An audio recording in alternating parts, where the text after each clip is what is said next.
Alright, transfer run up.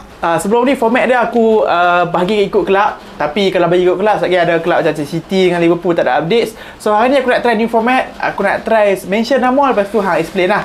Okay, guys, jangan lupa untuk subscribe channel Juga Royal TV. 40k sub sebelum kita ke World Cup.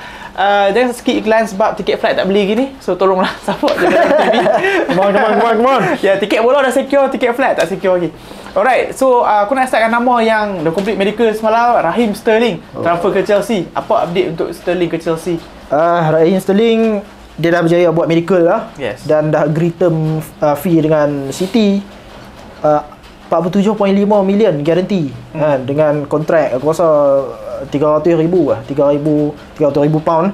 Jadi good signing untuk Chelsea. Dia boleh, aku rasa, masuk dalam slot front three tu seamlessly. Around front three tu dia boleh main mana-mana. Yes. Tapi masalah dia sekarang ni untuk City aku nampak akan ada masalah sikit lah dengan wide outlet kan, sebab dia pun punya chances creation macam kita kata daripada wide outlet. Jadi aku tak tahu apa situasi dia nak ganti macam mana. Yang tu Pep pada fikir tapi Chelsea good signing untuk dia. Bagi aku good signing untuk Chelsea. Salah satu sebabnya rumour Sterling nak pindah ni since sebelum Januari lagi. Masa tu nak kata nak pindah ke Barcelona. Lepas ke Barcelona dengan kata AC Milan. So Chelsea bukanlah kata berjaya big competition. Of course Chelsea is a bigger club, tapi Chelsea berjaya menang Sterling di mana kelab-kelab luar nak sign dia ni. Aku rasa very good signing. Sebab kalau hang tengok goal contribution dia dekat Chelsea, goal plus assist lah. Masa prime season 40 gol dan plus assist per season. And last few season lah kan, dia jangan main lepas Foden naik. So contribution dia pun still 26 gol plus assist macam tu. So masuk ke Chelsea, dia akan jadi first starter untuk left winger. And dia adalah 20 goals, near 20 goals per season lah dalam Liga. So aku rasa very good signing untuk Chelsea. And aku, to be honest, aku nak dia masuk Arsenal. Tapi aku faham lah, Arsenal tak masuk Champions League and gaji dia mahal 300k, and masuk Chelsea make sense lah. And then another player yang related to Chelsea, Nathan Ake. Nathan Ake katanya dah setuju gaji lah untuk kembali kepada Chelsea balik setelah beberapa tahun lah dia daripada Chelsea, Bournemouth City kan. Tapi tu lah, aku rasa untung dekat City lah, sebab City aku rasa depa beli dia pun harga lebih kurang macam tu, kemudian depa jual pun harga lebih kurang lah. Dan yang paling penting depa boleh offload lah gaji. Tapi sekarang ni masalah dia, aku tengok orang nak kata kenapa dia mahal sangat. Dan aku sendiri pun memang tak berapa minat sangat dengan dia kalau tengok dia punya defensif dia semua kan. Tapi kalau kita tengok kepada market centre back yang ada left footed, jarang. Memang kecil lah, market dia kecil. Dengan umur dia memang kena lah, sebab dia pun first kali dia dikira sebagai home ground lah. Home ground walaupun dia Dutch kan, tapi dia sebab membesar dengan Chelsea so dia home ground lah. Kemudian yang keduanya, macam aku cakap tadi lah, rare untuk left footed centre back memang sikit. Macam contoh dekat EPL saja, siapa? Gabriel, Max Gilman, Muhammad Salisu tu memang jarang lah. Dengan umur tu memang kena. Jadi aku faham, walaupun aku tak minat sangat dengan dia, tapi aku faham lah kenapa Chelsea ambil dah. Tapi hang kena consider another factor. Sebab semua target yang Chelsea approach so far, either kena sailang. Contoh macam Koundé, sekarang ni dekat dengan Barca lagi daripada Chelsea. Di League dekat lagi dengan Bayern Munich daripada Chelsea. So kita tahu situasi Chelsea di mana dia hilang Christensen dan Rudiger, dia kena sign dua centre back. So aku rather Chelsea sign satu easier target, macam Nathan Ake lah. Dia dulu main kat Chelsea, mungkin dia rasa dia ada unfinished business kat Chelsea. So dengan price tag 45 juta pound, ada Premier League experience, secure dia dulu. Lepas tu buang fikir pasal second centre back second centre back yang susah sikit nak dapat kan. So talking about left footed centre back Chelsea memang betul specifically not centre back yang left footed.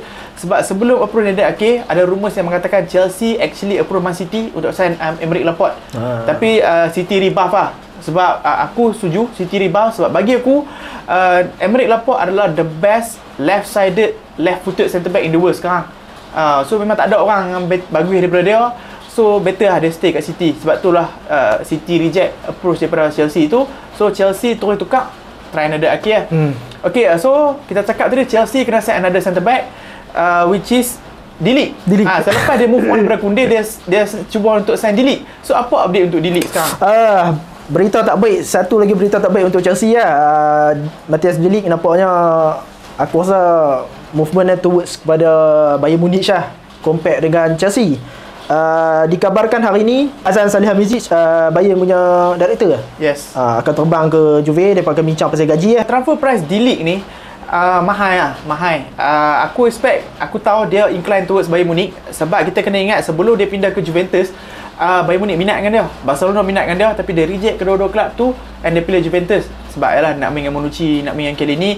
So sekarang ni Bayern main balik, dia berminat untuk sign dengan Bayern, cuma price tag is the stumble block sebab Juventus sekarang dalam masalah kewangan. Mereka invest majorly dalam Januari untuk sign Vlahovic. So untuk Juventus reinvest dalam tim mereka, dia kena dapat satu bigger funds and bigger fund yang mereka target sekarang adalah daripada D-League mereka demand 85 ke 90 juta euro untuk D-League and then opening bid yang Salihamidzic nak buat, aku rasa apa, 75 75 plus add-ons. Aku tak tahu Juve akan accept ataupun tak, tapi kalau transfer ni hit stumbling block dekat price, Chelsea ada peluang tapi so far aku rasa D-League punya camp dah stop negotiation dengan Chelsea sebab dia prefer Bayern Munich and then aku cakap tadi Juve dalam masalah kewangan, siapa yang dapat target untuk ganti the biggest one aku dengar ialah Kalidou Koulibaly Koulibaly, sebab kita tengok kontrak situation dia pun, kita tahu dia tinggal setahun lagi kontrak. Dan macam Kapiu pernah cakap sebelum ni, dia dah sepatutnya pindah lama dah daripada Napoli kan, pindah kepada bigger club, tapi finally sekarang ni Juve memang nak dia, dan Juve willing to buy dia disebabkan gaji yang depa offer dekat dia tu akan jadi lebih murah daripada gaji The League sekarang. Jadi daripada situ pun aku nampak yang Juve boleh save duit boleh save duit dari situ, dan juga experience. Kita kena ingat yang walaupun Koulibaly ni orang kata dia umur 31 dah tua apa semua, tapi kalau hang tengok kepada sejarah player-player center back Juve ni, semua main umur 36, 37. Aku rasa longevity tak jadi masalah dia akan boleh main dan finally dia boleh pindah ke kelab-kelab besar Tapi depa juga kata sebab sekarang ni Napoli punya director tak mau jual dia kepada Juventus sebab dikatakan biasalah rivalry lah apa semua kan. Kalau tak dapat Koulibaly, target kedua ialah Bremer daripada Torino Masalah sekarang Bremer dia dah setuju dah dengan Inter Milan nak pindah, tapi Inter Milan tak boleh beli dah selagi tak jual Milan Skriniar. Jadi dia sekarang ni berbalik pada siapa kelab mana yang paling cepat lah, sama ada Juventus ataupun Inter Milan dapatkan dia, beat dia first dulu. So sekarang ni aku nak touch macam tadi hang cakap pasal player Napoli ni. Advice aku untuk siapa yang ada Napoli berminat, jangan masuk Napoli sebab bila hang masuk Napoli hang susah nak keluar sebab Aurelien Di Laurentiis ni dia ada tendensi untuk beli player tu dengan harga yang mahal. Presiden Napoli lepas tu hang nak ajar payah, dia macam sign for lifetime so dua player yang kalau beli hang jangan try untuk beli, Napoli dan juga Olympique Lyon Aulas tu Presiden Lyon dan juga Di Laurentiis ni memang tough negotiator. Koulibaly dah berapa lama dah try nak pindah, ada rumours dengan Man United tak lepas-lepas. Lepas tu Fabian Ruiz pun tak payah nak lepas, sama lagi Osimhen memang tak belah lah dengan harga price tag 80 juta tu, kena tunggu kontrak dengan Stone baru boleh pindah. And another point yang aku nak touch is posisi Juventus sekarang. Depa tak ada duit, lepas tu depa cuba nak sign Gabriel Magalhaes tau. 30 juta lah. Bagi aku tu bit offensive Arsenal sign Gabriel Magalhaes 24 juta and dia cuba price Gabriel Magalhaes 30 juta. Sorry memang tak dapat aku rasa. Okay, so yang itulah kemelut transfer di Serie A. Now untuk Man United, finally dia berjaya sign player Tyrell Malaysia, and then last week kita lupa untuk discuss Christian Eriksen. Apa situasi Christian Eriksen? Situasi dia sekarang katanya tinggal semua dah setuju dah, gaji dah setuju apa semua, up to 200,000 per minggu ke macam tu. Tinggi ke? Gaji dah quite tinggi tapi aku rasa tengok kepada kontrak dia tu risau juga 3 tahun kan katanya. 3 tahun, yes. Kalau kata 3 tahun tu kita tahu masalah jantung dia apa semua tu kan. Sekarang ni yang jadi stumbling block dia ialah dia punya medical lah. Depa kata depa akan buat thorough medical apa semua. Jadi kalau kata tak ada masalah, mungkin later this week Eriksen akan sarung jersey MU. Yalah, tapi bagi aku Eriksen is a good deal lah. Han dapat murah and kita ingat dia ada Premier League experience. Dia pernah main dengan Spurs. Lepas tu jadi one of the best goal scorer, boleh score free kick, boleh score long range. Lepas tu pindah ke Inter Milan, menang Serie A under Antonio Conte kan. Tapi bagi aku 3 years tu quite panjang quite panjang. Aku lebih prefer 1+1 year deals ataupun 2+1 at least. Tapi knowing Man United, dia willing tu buat benda-benda macam tu bagi 3 tahun terus. Oh, a bit risky lah, a bit risky decision. Tapi still Eriksen is very good player. Dia boleh adapt dalam 4-2-3-1, boleh main number 10. Dia boleh main 4-3-3 sebagai advanced 8. So very good signing lah. Macam dekat Brentford dia main deep sikit. Main deep pun boleh. So very good signing untuk Man United considering transfer season yang mereka tak berjaya dapat key target apa lagi. Talking about key targets, De Jong. Aku rasa since bulan lepas tak lepas-lepas lagi transfer ni. So apa update untuk Frankie De Jong? Fan MU pun dah tak ada mood lah. Fan MU malas dia. Okey, De Jong ni dia ada dua sumber yang berbeza tak? Kalau tengok dekat sumber daripada Barcelona, sumber daripada Spain dan juga sumber daripada MU. Daripada England lah, daripada England. Kalau daripada England dia pun sebut kata De Jong ni stumbling block dia sekarang ni hanyalah disebabkan semua dah setuju dah, tapi disebabkan Barca hutang dengan dia gaji yang dulu lah, sebab dia willing to take pay cut sebelum ni masa Covid tu, and then bagi hutang dulu tu sebanyak 17 juta yang Barca sekarang ni tengah figure out lah macam mana nak bayar dia, sebab Barca pun tak ada duit. That's the problem. Tapi daripada sumber Spain pula cakap dia nak stay dekat Barcelona. Jadi sebabnya aku rasa berbalik kepada hang nak percaya yang mana satu lah. Tapi kalau aku nampak macam Spain tu punya tu lagi kuat lah. Side Spain tu lagi kuat lah. Dia dah balik kepada sekarang ni, dah balik kepada Barcelona. Dia kata dia nak willing to stay, tapi dia tak puas hati pasal gaji tu. Maksudnya dia mungkin dia nak lagi lah gaji dia yang depa hutang tu. Semua ni hanya tally back lah dengan awal-awal transfer rumours masa nak sign De Jong tu. Dia dah habaq dah masa Nation League dengan Belanda tu. Saya ada first interview, dia kata dia nak main kelab Champions League, dia tak mau pindah, dia sayangkan Barca. Dia hang pi try hang kata tak apa, boleh dapat tak apa, Erik ten Hag boleh convince. Tak apa hang nak try. Tapi kalau tak dapat tu so kecewa. Kalau dah buang masa sampai sebulan setengah macam ni, Man United buang masa sebulan setengah ni, hang jangan kecewa. Sebab hang dah tahu dah since beginning memang dia sayang Barca, memang dia tak mau pindah. Hang cuma rely on relationship past relationship Ten Hag dengan De Jong. Okay. So benda ni position dia sekarang, MU dah agree price on dengan De Jong in term of initial fee 65 kan. 65 juta euro, tapi structure Barca still talking MU lagi in term of structure of add-ons and then of course gaji, everything semua is out of Man United hands sekarang. MU tak boleh buat apa sebab hutang tu adalah antara Barca dengan De Jong lah. So MU tak boleh buat apa sekarang, melainkan MU nak bayar tapi of course tak mau bayar sebab bukan hanya responsibility. Apa-apa major development pasal Barca kita kena tunggu mid Julai bila mereka activated second level. Okay, situasi Ronaldo di Man United. Ronaldo, Erik ten Hag baru cakap tadi dekat masa sekarang ni MU dekat Thailand kan. Baru cakap dekat dia punya press conference, Ronaldo still in our plan, dia kata. Still in our plan. Dia sebelum ni pernah cakap dengan Ronaldo tak sebut apa-apa nak pindah ke apa. Tapi bagi aku terkejut lah. Ronaldo ni adalah star player untuk Man United. Last season dia masuk Man United towards the end of transfer window lah. So this is the only time yang dia ada masa untuk train dengan Man United in term of pre-season wise lah kan. Sebab tahun ni adalah tahun World Cup, so semua orang rush buat signing. Aku tak expect lah star player hang tak join pre-season.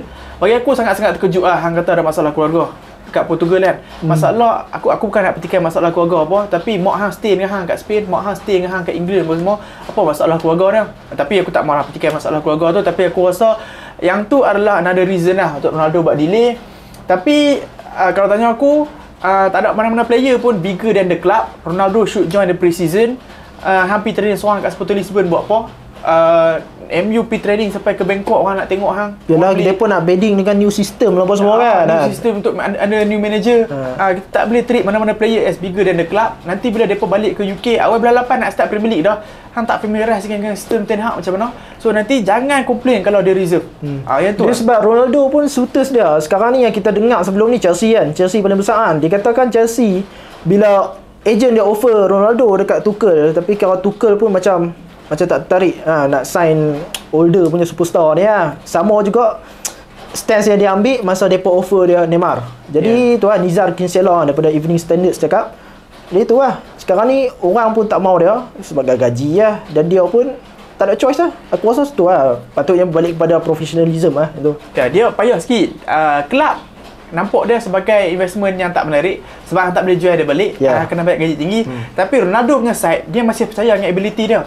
dia yakin lagi yang dia adalah very good player, dia boleh train well, dia boleh score gol yang banyak. So kita kena nampak kelab dengan Ronaldo akan meet kat ground middle kat mana. Tapi kalau kelab macam kat Qatar ke US ke boleh afford dah. Cuma dia masih believe ability dia untuk main kat dalam top 5 leagues lah. Tu Ronaldo. Specifically Champions League lah. Specifically Champions League lah. Okay, so defensive reinforcement untuk Man United, Lisandro Martinez. Oh, okay. Lisandro Martinez.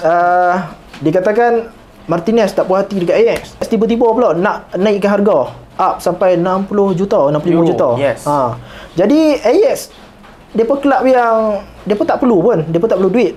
Jadi depa willing to insist on that price. Jadi masalah untuk MU kan. Tapi bagi aku MU okey je. Biar dah lah. Kalau bayar mahal kan, orang akan komplain. Kalau tak bayar sekarang ni, orang komplain juga. Jadi aku rasa stay lah. Biar sampai Ajax tengok dia berkeras sampai mana, and then baru pull the trigger, aku rasa. Ya, cakap pasal situasi Lisandro Martinez ni, dengan kata Arsenal dah pull out daripada that race.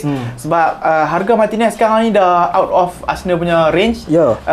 MU punya latest bid tu quite tinggi juga 45 juta euro plus 5 juta add-ons. Kalau tanya aku, yang tu dah cukup dah lah untuk satisfy fair value Martinez. Tapi Ajax masih tunggu lagi Arsenal untuk buat next bid supaya ada bidding war. Pihak Arsenal dah pull out dah. And ada berita daripada Holland, ada juga berita daripada Argentina mengatakan Martinez dah decide untuk pilih Man United untuk main under Ten Hag. So Arsenal back out lah. So next, Barca, Rafinha. Rafinha satu lagi target yang Chelsea terlepas. Terhidup ya. Okay, Rafinha dikatakan setuju dah. Semua dah setuju dah. Tapi aku tengok pada price tag dia tu, Leeds kira bubuh kau-kau dekat Barca. 72 juta pound. Aku rasa quite tinggi lah. Sebab 72 juta tu guaranteed tak? Bukannya plus add-on. Jadi Barca nampaknya memang nak sanggup bayar sebanyak tu, walaupun situasi kontrak, situasi financial depa lah. Yalah, aku bila nampak price tag tu aku rasa lega Arsenal pull out. Arsenal last verbal bid adalah dalam range 45 ke 50. So memang hang tak boleh afford lah nak bayar sampai beza sangat lah gap dia tu kan. Beza sangat macam tu. Tapi sebelum ni dalam last few days dia kata kalau dia tak berjaya finalize deal dengan Barca, Chelsea adalah next option. Tapi sebab dia nak sangat Barca, Deco buat sampai jadi. So finally dia akan join Barca juga Okay, next, Lewandowski. Okay, Lewandowski katanya dia kena paksa pergi ni training pre-season dengan Bayern Munich Okay, Lewandowski sekarang ni kita tahu situasi dia dengan Barca kan, dengan Barcelona. Tapi ada juga dua kelab yang baru ni link dengan dia, Chelsea dengan PSG. Dia kata kalau Barca tak agree fee dengan Bayern Munich, Chelsea dia akan pindah ke Chelsea ataupun PSG. Tapi bagi aku rasa dia dah kata lah memang dia nak pindah Barca. Jadi sekarang ni berbalik kepada fee Fee tu sampai sekarang tak setuju sebenarnya. Betul. Tapi fee Bayern dah quote dah fee. Dia quote harga. Bayern willing untuk let go Lewandowski dalam range 50 ke 55 juta euro. Tapi so far Barcelona percaya kepada Vini Zahavi ejen Lewandowski, kata boleh settle dalam 40-45. So aku rasa benda ni memang takkan lepas 40-45. Hang kena bayar 50-55, lepas tu depa lepaskan Lewandowski. Sebab Bayern Munich tengah in talks untuk sign di league kan. So di league tu harga yang mahal tau, 75 ataupun 80 juta euro upfront. Bayern Munich bukanlah kata Bayern Munich tak ada duit. Bayern Munich bukannya kelab yang akan spend banyak untuk seorang player. Kalau player tu tak ada masa depan ke apa, dia selalu spend murah, spend player tu umur muda. Macam di league tu depa willing to spend sebab umur dia 22. So tu adalah investment yang tinggi. Depa nak guna duit tu lah untuk bid Lewandowski tu lah untuk ni. So Barca tak ada no choice, kena bayar. Tapi Lewandowski pun aku rasa movement dia sama macam cakap, sama macam Rafinha, kita akan nampak lepas second level activated lah. Second level untuk Barcelona bila activated, dia akan bawa 200 juta euro. So start pada tu lah kita akan nampak big movement untuk Barca. Okay, so finally update untuk Tottenham Hotspur, tim yang aku rasa paling cemerlang dalam transfer window kali ni. Mereka settle semua signing kecuali Jack Spence sebelum mereka berangkat ke pre-season. Okay, aku rasa sebut pasal ni Clement Lenglet good signing in term of solution. Aku rasa short solution untuk Spurs memang bagus. Sebab kalau tengok dia punya target sebelum ni, Paratici list kan ada dalam 5 ke 6 centre back. Semua yang nampaknya memang out of their range. Sebabnya kalau tengok first target mereka ialah Alessandro Bastoni. Plus point lah untuk Inter boleh keep dia. Kemudian target kedua Josko Gvardiol. Gvardiol ni kalau tengok depa quote City pun dengan harga 50 juta, lebih daripada 50 juta. Umur 20 tahun baru, one of the best aku rasa centre back yang ball playing centre back dekat Bundesliga. Memang tak dapat dia. Kemudian ada Pau Torres, ada Schlotterberg, Nico Schlotterberg baru masuk Dortmund. Jadi Lenglet ni keluarlah nama dia mungkin dalam 5 ke 6 centre back lah. Centre back yang Barca memang nak willing to get rid of him. Aku rasa good signing lah, sebabnya dia akan main dekat, mungkin akan main dekat left centre back tu without Conte terpaksa tukar sistem ke apa. Seamlessly lah, slot in. Ya, seamless. Sebab kita kena ingat last season pun Conte hanya guna makeshift left centre back in term of Ben Davies Ben Davies Ben Davies. Okay, so sekarang ni hang ada better player lah. Sebab Lenglet lagi tinggi. Kalau Lenglet injured ke apa, Ben Davies boleh throw in balik. Sama macam sistem season lepas. Ben Davies main pun still solid ke kan. Okay guys, setakat ni sajalah edisi kali ni Round Up Transfer. Kami try new format. Komen kat bawah sama ada apa suka format ni ataupun tak. Sebab kalau bila kita kena buat format club, satgi Liverpool tu tak ada orang, tak ada update lah. City tak ada update lah. So komen kat bawah. Guys, jangan lupa untuk subscribe channel juga Roda TV. Target kita adalah untuk reach 40k sub sebelum kami pergi World Cup nanti. Come on. Support juga Roda TV. Jangan skip iklan sebab tiket flight tak beli lagi. Thanks for watching. I'll see you guys in a bit. Take care and peace.